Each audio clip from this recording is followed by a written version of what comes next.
February 7th, 2019, our nation bid farewell to the indomitable John David Dingell.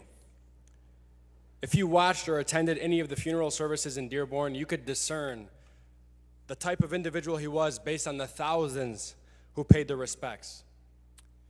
The services were illustrative of the fabric that is America. Thousands of beautifully diverse people expressing their gratitude, their thanks, their sympathies in their own way to the family of our dean. Having grown up in Dearborn, John Dingell was a household name. We knew from the time that we were young that Congressman Dingell was a friend and that he was the champion of our district.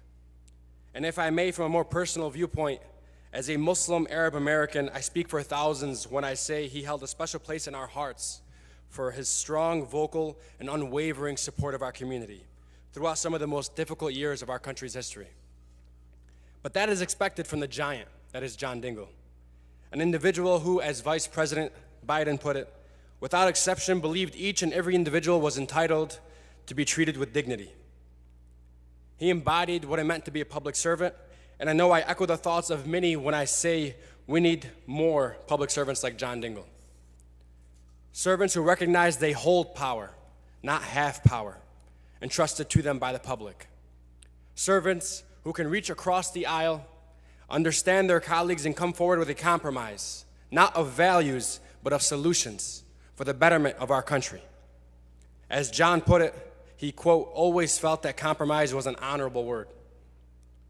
I think what astonished me most is that while we serve in this Michigan legislature, fighting for public acts, fighting for that bill that will truly change the lives of our residents, here was the lion of Congress who ushered in Medicare, the Civil Rights Act, the Clean Water Act, and the Clean Air Acts, the Endangered Species Act, and the Affordable Care Act.